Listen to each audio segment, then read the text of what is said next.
Welcome back, everyone. We are back with NFA Live after a 2-week break. I think it is. It feels longer than that, but at least 2 weeks. What with people traveling and being away, etc., we haven't been able to convene. But here we are back, and it's great to welcome back Rob from Digital Asset News. Welcome back, Rob. Good to be back. Hello, everybody. Hello, and of course, Ben from Into the Cryptoverse. Welcome back, Ben. Thanks for having me. Pleasure to be here.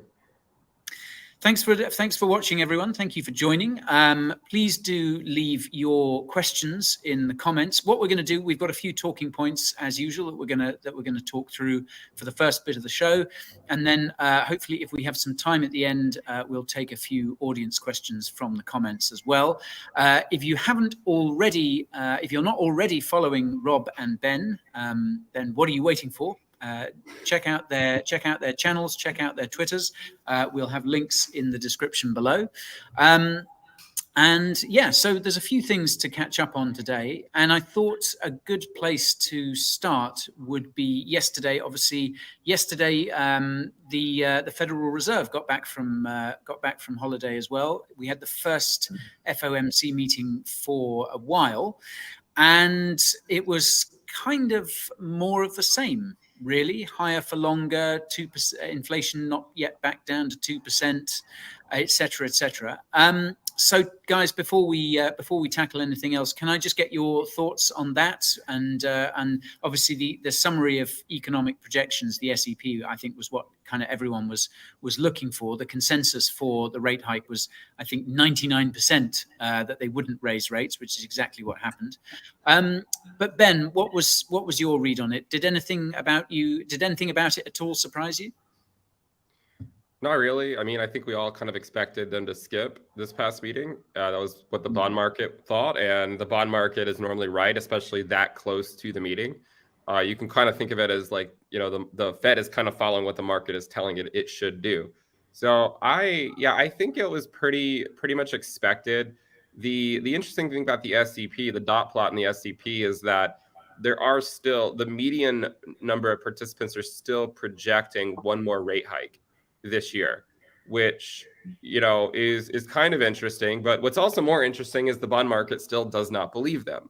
And honestly, I don't know. I mean, I could see it going either way. You know, I thought that 5.5% would likely be the terminal rate.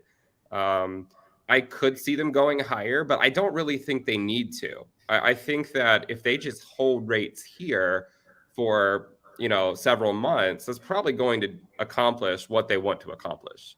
So, I mean, November, the thing is November, the next meeting is only like 5 weeks away because it's like the beginning of November. So we're not going to get a whole lot of data between now and then. We'll get some. You know, I don't know if they're going to hike. I think what's probably more important is just keep rates higher for as long as they can, and also to continue reducing the size of their balance sheet. I mean, that's another tool that they probably could have utilized more than they have. But that is something that will likely continue to sort of dwindle here, the size of the balance sheet. And so, you know, my expectations so far have been met, and that is basically that, you know, we going into this rate hiking cycle, interest rates will likely go a lot higher than most people think, right? If we wind back the clock a couple of years, you know, the idea of going above 3 to 4% was hard to imagine for many. But, you know, but again, like when you look at inflationary cycles, the Fed normally gets the Fed funds rate, the effective Fed funds rate, above where inflation is. And normally that's needed to actually bring inflation back down. So I don't really think I think this whole thing has been pretty much exactly how Powell said. Yeah, I mean, obviously they messed up with inflation as transitory. They messed up with that. Yeah. But ever since then, I mean, they have basically done, you know, what they've said they're going to do. And it's just taking a while for the market, I think, to really believe them and accept that's what's happening. So I think we're now entering into the sort of the latter stages of the business cycle, where we're either at the terminal rate or we're really, really close to it. And the hard part is, you know, how long will they go? And, you know, the markets are probably just going to be screaming for help by the time the Fed actually pivots. And I don't know when they're going to pivot. I know the market is saying they're probably not going to pivot until, sometime late next year. But there's still a chance that they pivot earlier than that. Probably not this year, unless there was a massive windfall or something in the S&P, but certainly could happen next year. So yeah, I mean, general expectations are met, more or less, same old, and we'll see if they hike again in November or not. But I don't really think they need to. Yeah. And well, the markets the markets were a little jittery after it, weren't they? I think stocks actually crashed a little bit more than crypto on the news, but they both seem to sort of have recovered somewhat. Rob, do you think? I think one of the things that that Jerome was sort of saying after in the press conference was that this idea of a hard landing is still very much possible. I think a lot of his colleagues at the Fed tend to disagree with that and think they may have got away with it. But Jerome still seems to have not ruled out a hard landing. Is that something you're watching out for? Do you think there is a danger that a hard landing, and by that I mean basically a recession? Do you think that's something that's still very much on the table? Yeah, there's always on the table for a hard landing. I always like to. I think somebody asked him the specific question: is a soft landing within the realm of possibility? He's like, that's not what I'm saying. And he pretty much was alluding to the fact that we could have a much worse recession as it comes in. But I always, when we take a look at it, and Ben talked about it, I mean, the funds rate and the inversion of the yield, the yield inversion. Once we take a look at it and as time goes forward, we can see that a lot of the times we rally into a recession and then we don't get a actual recession until things uninvert. So I'm still under the belief that we could definitely see a recession coming into the end of this year towards Q1 of 2024. So, I mean, I know people will say, well, but look at how resilient the market is. Look at how resilient the labor market.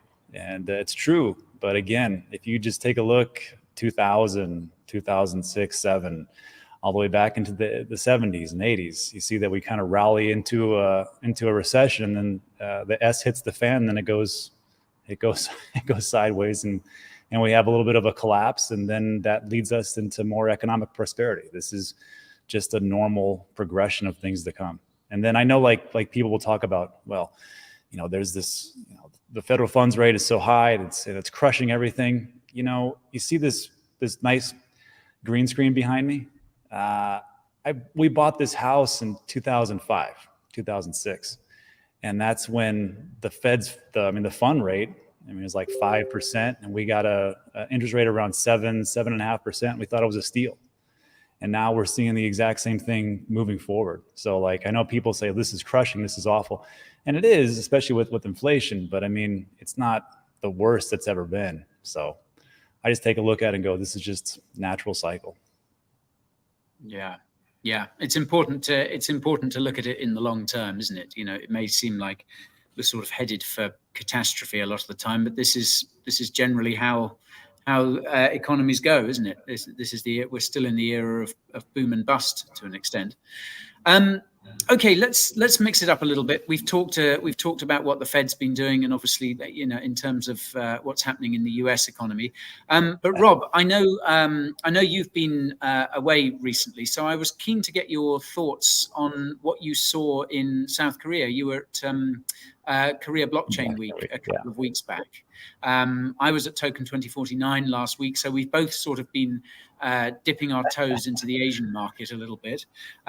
So I'm just really curious to hear what you made of that trip, what your impressions were of Korea, of the industry there, and what the sort of general feeling was out there. Well, first of all, it was a great trip. You know how here in America, I mean, we have this. We say the word NFT, and people are like, ugh, and it's just an awful thing. Over there in Korea, they're like, yeah, it's the greatest thing of all time. And it's just amazing. And like the people that I met, they're like, well, where are you from? I'm from, Puerto Rico or from Texas. Like, oh, sorry, you're in America. And like, I feel like I have to apologize. I'm like, yeah, sorry, we're screwing up the whole industry, but it's not me, it's my buddy Gary. And over there, it's just a different view of what's going on. I know, I'm trying to talk more about Web3 and blockchain gaming and things like that. That is that is their thing over there, and they have a bit more regulatory clarity to what they can actually do. And like a lot of the people that are there, we met a lot of VCs and projects and things like that. When they're pitching things, they're pitching it at like, we are, located in Southeast Asia. We're located here. And nobody, and I mean nobody, wants to start to build any kind of projects that are out in America because of the obvious reasons. So when I saw it, I was like, wow, this is really exactly how it is. But it seems like their shackles are kind of off and they're going to do some more things. Having said that, I don't know what it was like in Singapore. I saw, your reports, Guy. It was pretty good. But it seemed like there was a lot more energy over in Singapore than there was in Korean Blockchain Week. There was, people that were building and it was good, but it didn't have like this like massive energy that I thought there would be. But I see people are building and doing things, just they're not doing it in America. That's just how it goes. Yeah. How big was the conference itself? I mean, was there a kind of hub or of the actual event, or was it kind of happening all over Yeah, Korea? It was at this hub. It was called the Shill Hotel, and I was like, wow, that's kind of fitting. so we were there and we were making fun of that. But there was a lot of people, there was a lot of booths, and there's a lot of things. But like I met some fairly interesting people that were in the market since like 2012, and they were looking around going, this kind of reminds me of the same thing that's was happening 2 or 3 years ago. It seemed like it's the same thing repeating. And then we were talking about how it was in the beginning, because there was a couple of guys I met from A195, this VC fund, and they were saying that in 2012, this was these conferences. It was a lot different. It wasn't people who were trying to build and make this massive traditional finance space. It was people like bikers and people with face tattoos and people who were into some shady practices. He goes, that was the big thing. Now it's just totally different. And moving forward, it's going to be more TradFi and more of the traditional finance kind of getting in to kind of move the needle that way. But yeah. So it was a worthwhile trip, though. You enjoyed it? I enjoyed it because of the people that we met and the stories that we heard. And I've talked about Gary's not listening, but there was a couple of different things that we talked about as far as like how the market actually moves. I met some market makers and some VCs, and it was all about essentially manipulation here and there. And they were really telling me like, well, this is how these things are done. This is how this is done. I'm like, geez, please. So I know people will say like, my project is awesome. My project is this. A lot of the times when you have a lot of concentration of tokens in specific wallets, and there's a lot of different on-chain analysis you can look at, in the beginning, it's a little manipulated. And then moving forward, you can actually get into the real realm. But that doesn't happen until everything gets dumped. And that's kind of where I see things now. Yeah. Interesting. And did you feel sort of more bullish when by the end of it, or kind of bearish, or the same? No, it was pretty much the same, because like we can build and everything is great, but and Ben will talk about this on this channel a ton. Where's the liquidity? And liquidity is not there. And we really have to understand that if the money is not there and the liquidity is not there, it's not going to actually happen. I know people have a narrative and they say, "Oh, it's the community, it's awesome," and that's true. It is. It really kind of will buoy the whole project. But unless you have liquidity and you have some people who are like, you know what, and not just you, like you watching the video right now, you're like, what are you talking about? That's all I invest into. But people who are like really saying, you know what, I want to get into these risk-on assets, and now is the time. We're not going to take off into these ridiculous price predictions of 120,000 or whatever the heck it is now for Bitcoin until there's liquidity in there and people feel a little bit more safer. And especially until we get around this narrative, funds rate higher for longer, moving forward, inflation, is it going to actually hit 2% or not? And is there going to be a recession? I think the next 6 months is going to be very telling. And then after that, we'll see how it goes. But again, timing's everything. And what happens next year? Bitcoin halving. Hopefully we'll hit a recession, because after recession, economic prosperity, then we get into the next parts. Yeah. I must say, yeah, it's interesting to hear that, and I mean, I must say from my point of view, from Singapore, it was quite an eye-opening trip actually, because there does seem to be, or there certainly did seem to be that week with this huge conference going on, there did seem to be a real kind of sense of optimism around the place. Everyone that I spoke to sort of said, this doesn't really feel like bear market vibes here. It feels a lot more energized. There was a lot more talk about what can be done in Singapore and Korea and various other parts of Asia, rather than what can't be done in the United States and some of these other jurisdictions that are cracking down on it. So it was an interesting experience. I mean, it was great to see Singapore, which is a beautiful place. I don't know if either of you guys have ever been over there. It was my first time as well. No, not yet, but I mean, it's good to hear those things, because right now, like I don't know if you guys ever have been on Twitter or X now, but it's quite negative. So like if we just take a look at that sentiment, it's pretty awful. But moving forward, like the people I did talk to, they did say like, this is nice that we're not in the bull run right now, because actually we can get down to business and actually build things, because the people that are there, they have to compete with the people that are going into our industry, and they're just pretty much rug pulls and scams. And they have to compete with all that trash to actually get to an actually working product, because they're trying to, attract these developers and workers into theirs. And now that those people are all gone, now they're like, this is way easier to do. And this is where we build the base to the next part. But again, liquidity. Yeah.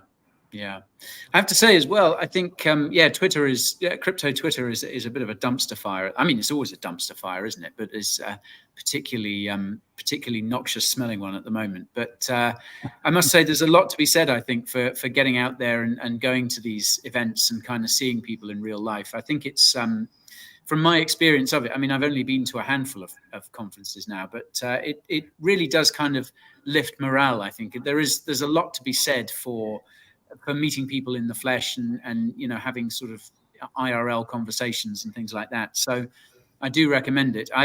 But what a lot of people did point out, some people, it's amazing how the crypto industry sort of either is supported by or supports the conference industry. For an industry that's in a massive bear market, there sure are a heck of a lot of conferences going on around it. And quite a few people who'd been to other ones said, "Oh, there's a real difference in tone between what's here in Singapore, here in the Far East, as opposed to some of the live events they've been to in places like Europe and the US." And I don't know if either of you guys have been keeping up. I think Masari Mainnet is on in New York at the moment. I don't know if either of you guys have been keeping up with that at all. No, it seems like the only conference I'm looking forward to is the next Bitcoin conference, so I can go to one of Ben's parties. That's about it. The legendary Ben Cowan parties. Ben, I presume that's set in stone for Bitcoin Nashville, right? I haven't even thought that far ahead, honestly. I don't know. We'll see. I'm sure that's not true. I'm sure Ben's team behind the scenes are focusing on nothing else than an absolute world-class full year production. Great. Yes, I was hoping to go. There's a cool conference happening in Istanbul, actually, the Cosmoverse conference that we are sort of media partnered with now.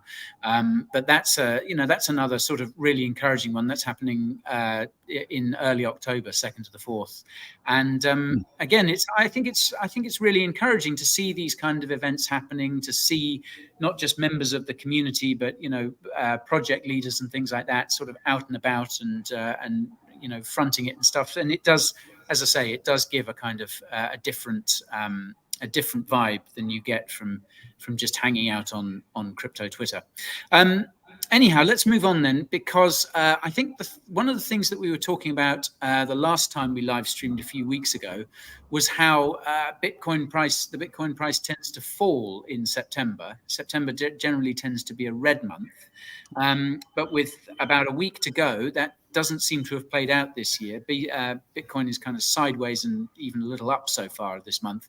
So my question is, and Ben, if I'll start with you, if that's okay, could this mean October is at hand? No, I don't. I mean, well, I mean, whatever Bitcoin does in September doesn't really necessarily mean anything for October. But what I would say is that, and again, like, history doesn't have to repeat itself. And I said, we said when September started that we're going to have a green September at some point, right? It's not like every September from here for eternity will be red for Bitcoin. With that said, in 2019, after the first 20 days of September in 2019, Bitcoin was up 5 to 6% after the first 20 days of September. It was the last week of September in 2019 where Bitcoin dropped 20%, and we closed the month down almost 14%. So there is still a risk of a major sell-off, right? Even in September. And then I go look at monthly candles today. Bitcoin is only up 2% this month, right? It's not like it would take that much for it to actually close the month red. So look, I don't know if it's going to be a green month or not. I do still think there is a chance that next week could be bad, and we end up closing the month green or closing the month red. But let's suppose that if Bitcoin rallies next week, because as Rob was talking about earlier, right? Sometimes you'll see these markets sort of just rally into a recession. If it rallies, I don't really think that's going to necessarily tell you anything about October. My sort of view, just to not be ambiguous, like my view is that whatever comes is a lower high, is my guess, is what I would think. So like I don't really think we're going to go put in new yearly highs. It's possible. One of the things we sort of identified earlier was that we talked about how like Bitcoin often has like pivotal moments in price action when the Fed is reaching the terminal rate, or when they're cutting, or when the last rate cut comes in. And so if the Fed does hike again, it must mean that the economy is just so resilient, right? So like yes, there's a possibility that Bitcoin goes to new yearly highs, but I think it's more likely that it's a lower high. So I just want people to sort of remember that even in 2019, we went up for the first 20 days, and then by the end of the month we were still down 14% because we got that big drop in the final week of September. I will say there's a bit of a nuance to it, because back then when we dropped in September, that was actually the drop below that like 20-week SMA, 21-week EMA, and we've already got that. Like we already are below it. So it might not be, it's probably not going to be the exact same thing, but I think there is still reason to think that, like there is still some pretty lackluster price action ahead of us for the rest of the year. And it could do something like what we saw the Ether Bitcoin valuation do, right? Where like it just keeps putting in lower highs, but it never feels like a lower high to a lot of people. It always feels like it's more exciting than the last one. But then when you zoom out, you're like, oh, well, it's just been putting in lower highs since the merge, or it's been putting in lower highs since, ETH's been putting in lower highs since 2017 on its Bitcoin pair. But right, when you look at it since the merge, it's just a series of lower highs. But every time it rallies back up, people get excited, right? So my guess is that we could see something very similar for Bitcoin, where we just keep putting in lower highs. And I know it seems brutal, and people are like, isn't enough enough? Like, when is this going to be over? But this is exactly what always happens, right? Like that time-based capitulation component is brutal. If the only thing we had to deal with was price-based capitulation, it would be so easy.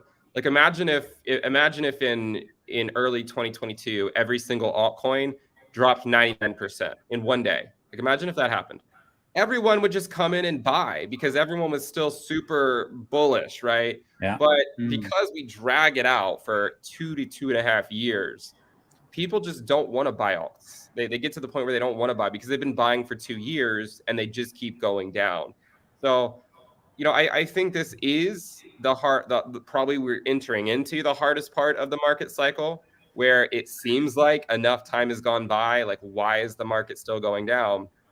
But I think at this point, the reason why the market goes down, it's not crypto specific. It's more so just the overall economy.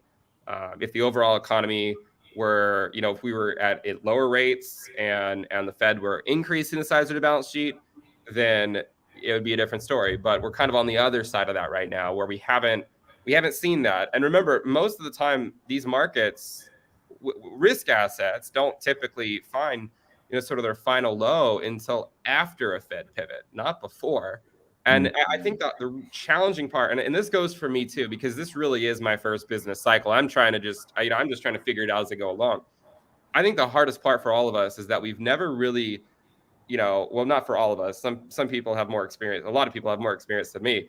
But the hardest part for a lot of us is just we've never experienced a full business cycle before, right? Where, we go through, all the rate hikes and then the pause and then the rate cuts. We've just never really experienced it, a full business cycle before, just because we've been at, near zero interest rates for the better part of the last decade.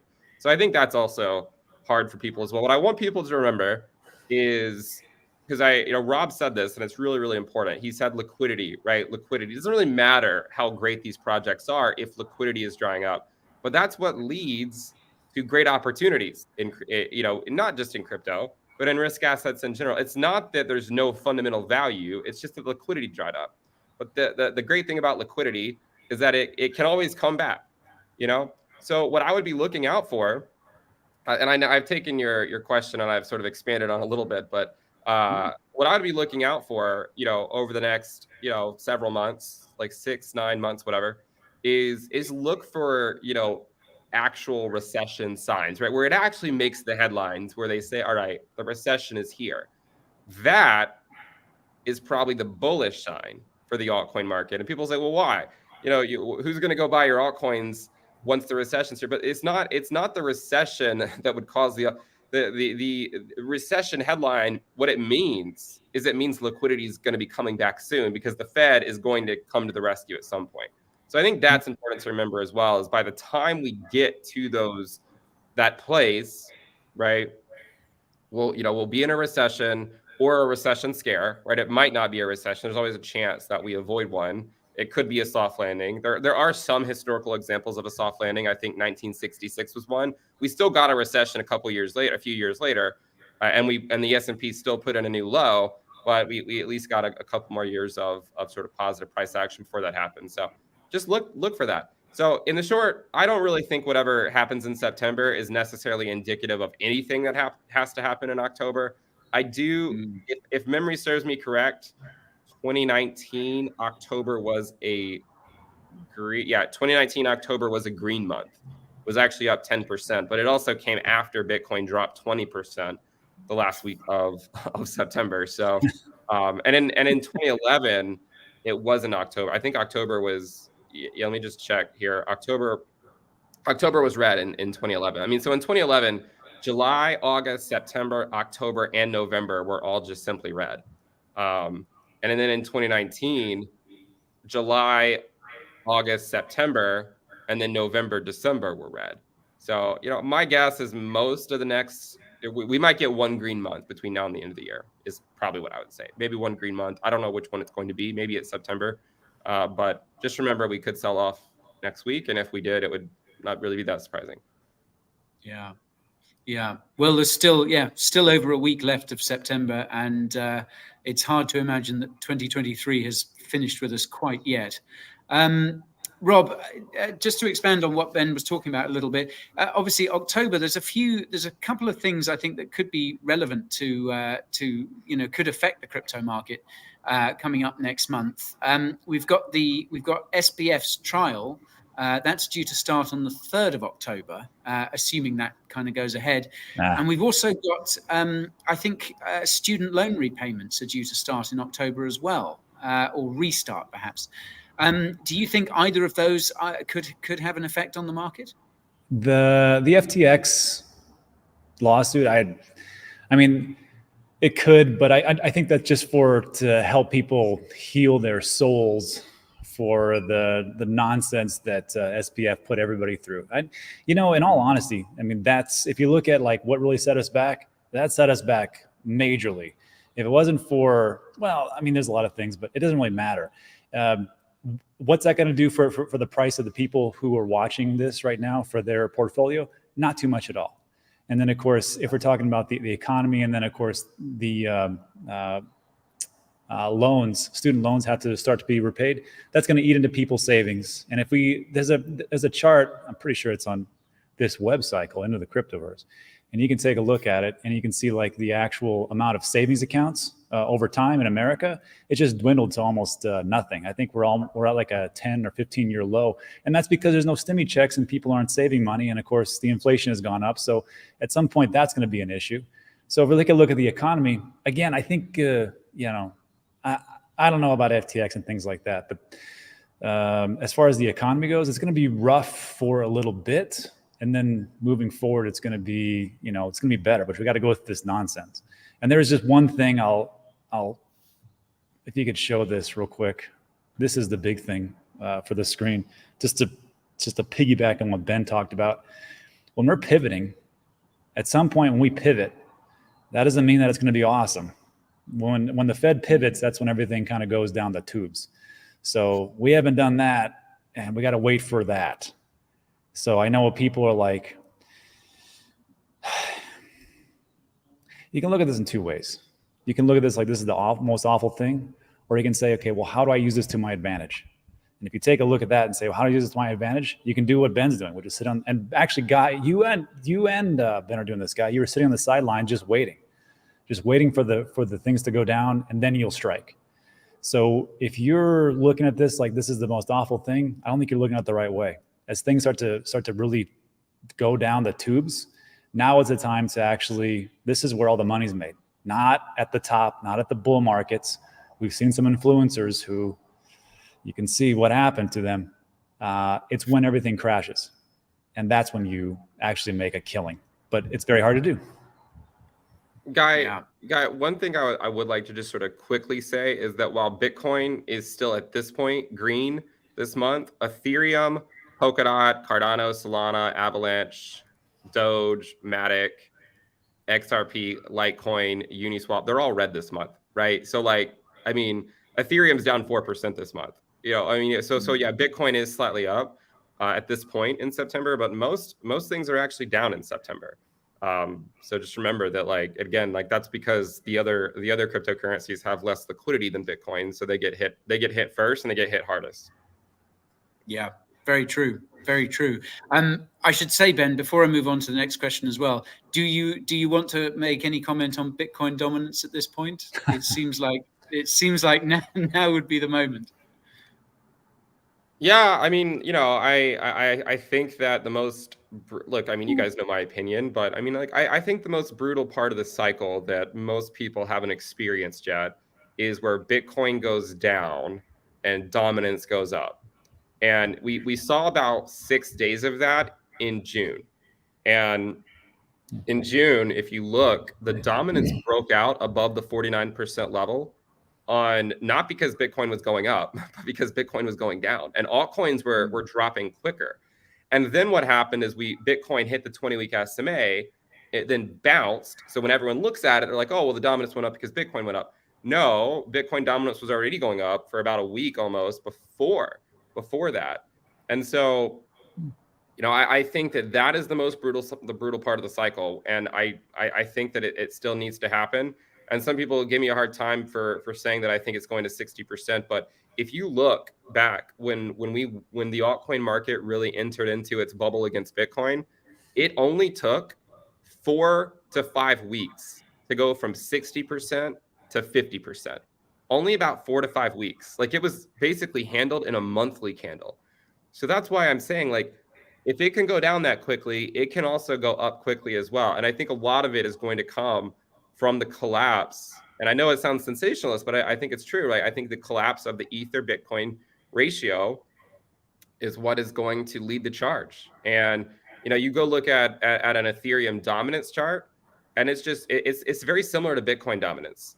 It's lower highs, which everyone loves to point out for Bitcoin dominance, but it's also higher lows. So while I do think the Ethereum Bitcoin valuation will go down and a lot, I do think that the Ethereum dominance will likely be a higher low than where it was last cycle. Last cycle, I think it bottomed out at 6 or 7%. Right now, Ethereum dominance is at, what is it at? It's at 18.5%. It's got a long way to drop, I think. A long way to drop. And I think a lot of that's going to go over to Bitcoin dominance. And from there, And by the way, last cycle, what really marked the free fall for ETH is once the Ether Bitcoin valuation went below 0.058. So I'm still looking at that as a potential sort of milestone for the journey that we've been in is around that 0.058 level. And we are quickly approaching it. So if we get the dominance to 60% or thereabouts, then maybe the altcoin reckoning is getting close to the end. Okay. Take note, folks. Okay, thanks for that, Ben. Thanks, Rob. Let's change it up a little bit. I wanted to ask something a little more off-piste today of you as well. I don't know where this question came to me from. It just kind of swam up into my mind the other day. But if you were to meet Satoshi tomorrow, what one question would you ask him or her? Rob, I'll start with you. One question for Satoshi if you were to meet them tomorrow. Sure, I'll make this very quick because I want to get to the questions from the audience. I would, if it was me and I met Satoshi, the first question I asked him, I'd walk up, I'd extend my hand, I'd say, Craig Wright, when you made crypto, when you made Bitcoin, and you performed that white paper, now that you're in a lawsuit, why is it that you can't move that Bitcoin around to actually prove that you are Satoshi? That is my one big question for Craig Wright. Now, seriously, I would ask him. It'd be like meeting the founding fathers of the United States. Just say like, okay, when you wrote that documentation, what did you mean by a right to bear arms? What did you mean by freedom of speech? What does that actually mean? And if I met Satoshi, I'd be like, what do you mean by peer-to-peer transactions? What do you mean about, because there's a narrative that's changed a lot since you wrote that paper in 2008, 2009 is, what does this all mean? And then of course, would you consider it now a store of value? Would it be for transactions? Would it be, and are you okay with these ordinals? And what about everything that's coming about as far as like smart contracts and using it on top of that and being the base layer? So what does this actually mean moving forward? I think that's the big question I would bring about for Bitcoin. So then I could talk to the maximalist, like, look, this is what came from the horse's mouth. Great, thank you. Yeah, I think that question of store of value or medium of exchange, it would be so interesting to get Satoshi's perspective on that, wouldn't it? What is this? What you envisaged? How is this different from how you saw it?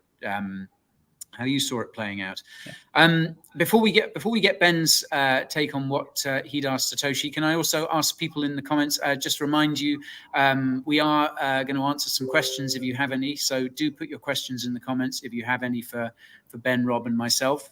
And let us know what your question to Satoshi would be as well if you were to meet them. But with that, Ben, what would you ask Satoshi? Maybe just if you do it the same, or if they would do it differently at all. Would it be the exact same? Would they have included, maybe knowing what they know today, would they change it up? Maybe include another feature or something, or it hasn't become what they thought it was going to become.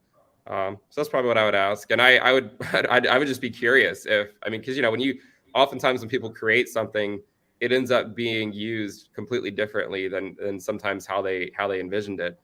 So it would be curious to just kind of hear their thoughts about that. Yeah. Is this what you imagined? Is this, it'd be so interesting, wouldn't it, to know if it would gotten sort of bigger than they ever dreamed of, or whether in fact it's perhaps a huge big disappointment and they expected by this point, it would be the world's reserve currency and we'd all be on the Bitcoin standard and everything would be just fine.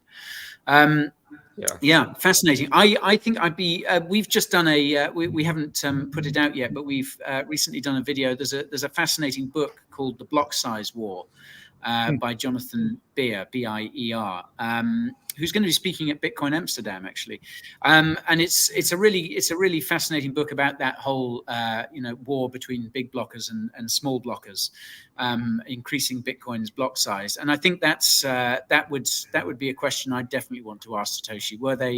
Are they a big blocker or a small blocker at heart? Might be quite a long answer.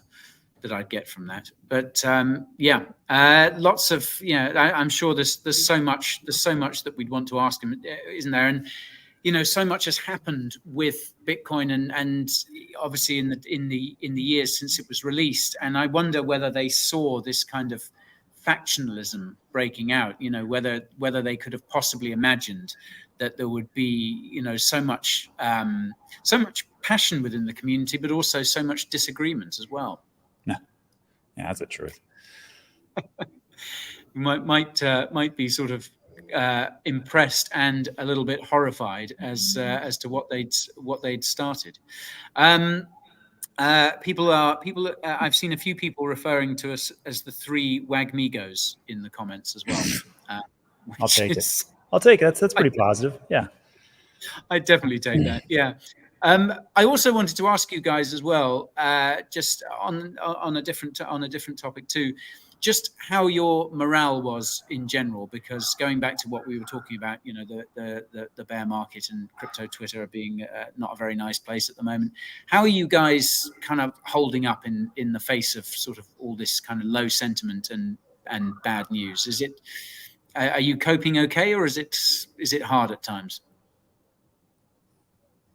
Rob, I'll ask you first. I think it'd be harder if this is my first one. And if you've ever started a business up and gone through the whole process, it just sucks, because just to get there, you're going to eat it for a while, and just to return to profitability, it takes years.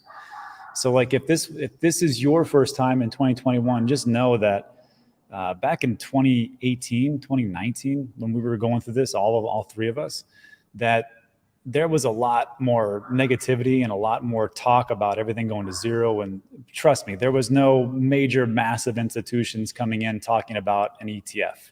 The White House wasn't talking about crypto. There was no senators or congressmen or women talking about supporting Bitcoin and digital assets. So it's a lot different, but people only look at it right now. They're like, this is awful because things are going down. And of course, how long is this going to last? But it's just the natural part of the cycle. And until you go through it, you'll never really know it.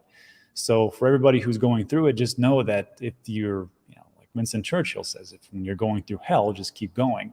And then at some point you'll hit your goals. Very good. Very good. Ben, what about you? You seem very sort of zen about it all.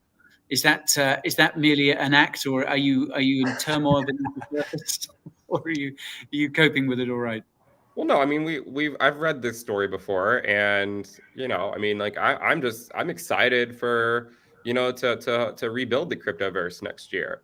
I just think that, I mean, not necessarily me, but just to watch it grow, right? I just think that these times are hard, and it doesn't make sense for a lot of people, because they're like, why is it dropping? Why is it dropping? But I mean, I'm excited for the opportunities that it brings. I mean, like, guys, this is the .com crash, I think, of our generation, in my opinion. And, I look at that and just sort of, I'm envious of the people that watched the .com stocks drop for 2.5 years. And then they had the ability to go buy that up and then watch the next 20-year bull market. Like, I'm not saying it's going to play out the same way, but these difficult times bring opportunities for those that were patient enough to wait for them. And, especially with the altcoin market, I think opportunities are coming. I saw someone ask if I'm buying altcoins yet. No, the answer is no. But once all this stuff comes to pass, I think that we'll start fresh next year. We'll go into the Bitcoin halving. Liquidity will likely return to the space as the Fed pivots, and we'll go through another cycle. So I do think we are getting close to the end, but I think we still have at least a few more months to go. Yeah. Well, it's good. It's good. There's positivity underneath this all, and as you both say, this is an opportunity, and I think that's the way to get through it, isn't it? Just to recognize that fact. We've all been through these cycles before, and they do present an opportunity. But it's kind of hard to see that when you're in the middle of it sometimes. Yeah, I feel the same way. I was thinking today, one of the things I miss is that sort of excitement of waking. When you wake up during a bull market, and when you look at your phone, you look at the charts for the first time. I really miss sort of seeing that chaos that sometimes is going on, things up by sort of 10-20%, and you're just sort of struggling to get a handle on kind of why that is. I miss that a lot, obviously, because it's good and it means prices are generally going up, but I sort of miss the mayhem, I think, of a bull market. But I guess when it eventually comes around, as exhilarating as it'll be, it'll also be, after a while, you're like, oh, I remember back in the bear market when it was all a bit quieter and less stressful in a way. So I guess just enjoy it while it lasts. Treat each day as it comes. Okay, that was all the things I wanted to discuss, but we do have a few questions from the audience. I'll start with this one from Phil S. Did Satoshi imagine their work leading to people spending millions on monkey pigs if they're so smart? Yeah, do you think, Rob, that obviously Satoshi was focused on Bitcoin. Do you think they could ever have imagined that something, that people would take the idea and run with it? Obviously, Vitalik with Ethereum is probably the best example. But yeah. Do you think it was ever something they could have considered? I think if you were as smart as Satoshi to make Bitcoin, you understood the shortcomings of people and what they would do with finances, of course, Bitcoin came out of the economic turmoil of the crash of 2007, 8, and 9. So yeah, I think he would probably realize that. And I think he realized that the money that is going to be accrued is going to be spent on ridiculous things. And that's just pretty much par for the course. And I think he probably just thought to himself, well, hopefully the smart ones will figure it out. And that's why we're all here right now. Yeah, absolutely. There was another question here from I'm a Girl. I would ask Satoshi how long he's worked for the American government. Ben, have you heard this theory before? I remember hearing this a couple of times, that actually there is a theory doing the rounds that I think it was the National Security Agency, the NSA, is supposedly behind Bitcoin. Is that something that you've heard? Do you think that's at all credible? I've heard it, but I don't think it's the most likely, place where Bitcoin originated. I can't discount anything because no one actually knows, who Satoshi is, or even if it was a single person or a group of people, no one really knows. That's one of the fascinating things about it, honestly. If people knew, maybe it wouldn't have gotten as much traction as it did. So yeah, I have heard that narrative, but I don't think it's the most likely. Yeah, I must say I do lean sort of more and more towards the idea that perhaps it was more than one person. I do, and maybe that's because there's a kind of a handful of prime suspects, aren't there? The likes of Adam Back and Hal Finney and Nick Szabo and people like that. Yeah. I do think more and more that perhaps it was a collaborative effort rather than some sort of just one genius. But yeah, as you say, I think really it's the question. Although we'd all love to know the answer to it, it's probably just as well that we don't, because that's what helps make Bitcoin what it is, isn't it? Something that no one controls. We don't even know really where it came from exactly, or who it came from. So I think perhaps we need that mystique. There's Trent S asked this question as well. I see PYUSD coming out, obviously PayPal's stablecoin. I see X getting payments registered. I'm pretty sure Square and Jack Dorsey are working on crypto payments. Do you see big businesses all creating apps with payments? Is that I mean, that seems to be an emerging narrative, doesn't it? I think the PayPal stablecoin thing was something that perhaps deserved a little bit more attention. It does seem like a pretty big step, of a kind of Web 2 business moving towards Web 3. Do you think this is something? Do you expect kind of more businesses to get in on this act? Rob, I'll start. I think it's like in the early days of the internet. You'd have these individual corporations try to make their own intranet, and they thought that was going to be the future. And then, of course, we take a look at it and like, that's ridiculous. So if we take a look at all these stable coins, I don't think that all these stable coins are going to make it. I think it's going to be not a winner take all, but winner take most. So if PayPal is going to do it, they'll probably, do well. They'll probably get it out there. USDC and Tether, I think, will be around for a while. Paxos seems like they have their hands in the pocket of NYDFS. But as far as like every single corporation creating their own stable, I don't see how that would actually work. Although I would say that if they do make that as their own stable, it'd be interesting to see which platform they actually pick to create their own stable coin on that. And that would be a great one as far as picks and shovels go. Great. Ben, what about you? Do you think this is going to be a kind of growing narrative, or are you kind of more on Rob's end of the spectrum? Well, I mean, it's not completely out of the realm of possibilities, but it's kind of hard to imagine that all the, a lot of major companies would all go create stable coins when there still is this sort of uncertainty as to what they even are, in terms of regulation. So my guess is that until we get more regulatory clarity, a lot of them will just choose not to participate. Some of them are, obviously, but PayPal obviously is sort of an example here of one that's doing it, but I don't really see a lot of other ones following suit until either after we get just more regulatory clarity, and even then, I don't really know that we need we don't need like 1,000 different stable coins. It just seems a little cumbersome. So yeah. I think there's the obvious utility that stable coins have. I think a lot of people are able to grasp that.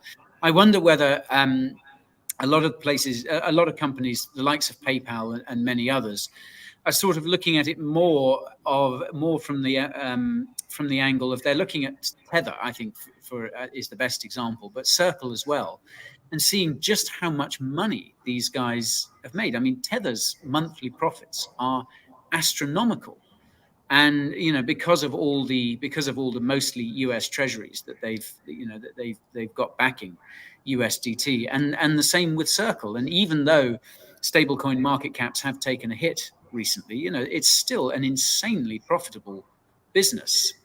So I wonder whether it's perhaps not so much seeing the utility aspect of it, of just going, wow, this is an incredible way to make easy money. Yeah, we'll see which ones are actually profitable in the end, because it doesn't seem like the American government really likes a lot of these stable coins. That's why they hauled in that's why they hauled in Circle for a congressional hearing for their stable coin USDC, and they put them over the coals. So I don't know, like Ben said, I don't know unless we get regulatory clarity, and that's not going to happen anytime soon, thanks to Gary, unless he gets out. And that's not going to happen unless there's a new presidential shift. And that's not going to happen until, November 2024 and into 2025. Yeah.